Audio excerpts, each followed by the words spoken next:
Quatuor Impact, il existe maintenant depuis 2 ans et demi, presque 3 ans. Il est formé par Soua Wu, Irène Lecoq au violon, moi-même à l'alto et Anaïs Moreau au violoncelle. J'ai fondé le Quatuor Impact avec l'idée de défendre un répertoire de musique nouvelle qui décloisonne les genres, puisque là, on a plutôt l'habitude d'entendre le quatuor dans des formations... Enfin, c'est une formation classique, mais dans un répertoire plutôt plus classique. Alors justement, pour le premier projet Les Automates de Descartes, en fait, j'ai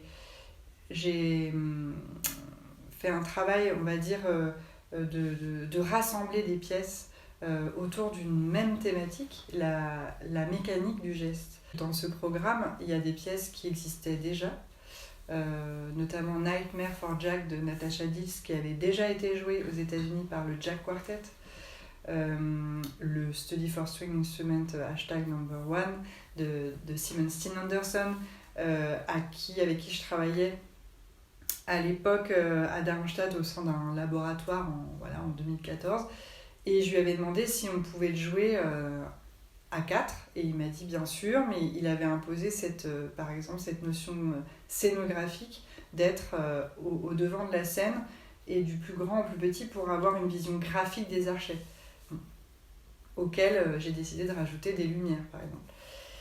Donc chaque pièce pouvait potentiellement avoir une notion, un potentiel scénographique et en même temps un thème très précis.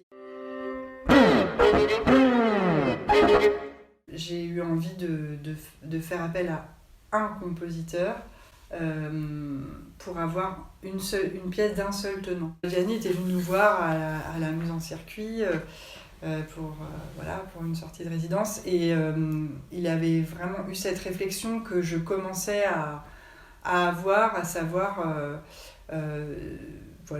c'est chouette de faire le lien entre la musique dite contemporaine et la musique d'aujourd'hui, et la création et le spectacle vivant, les costumes, les lumières, mais pourquoi on ne ferait pas ça nous ?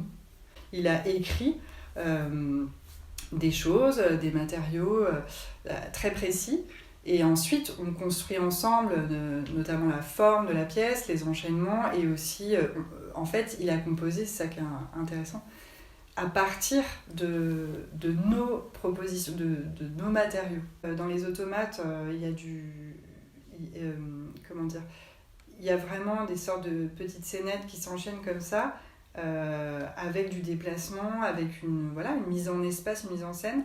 Dans Cardinal, il n'en est rien. On sera aux 4 points cardinaux, d'où le nom du projet. On ne bougera quasiment pas. Et c'est vraiment le son qui, lui, va tourner. Donc c'est essentiellement une pièce sonore. Après, on l'a habillée aussi de lumière, avec le travail de Johan Lescure, que j'aime beaucoup, et aussi Marguerite Lance qui nous crée les costumes pour ce projet. C'est Pierre Favrez qui est l'ingénieur du son du projet et qui a une place également de créateur. Donc Pierre, il a créé un patch exprès pour ce projet.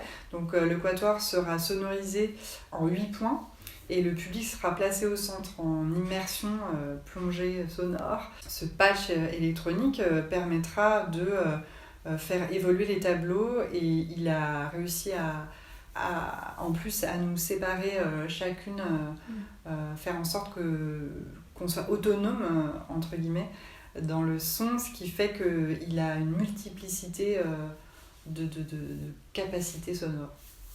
Alors on jouera Cardinal au Théâtre de Vanves les 22 et 23 novembre prochains. Réservez vite car la jauge est limitée. Suspense. Voilà, je crois qu'on est bon, hein.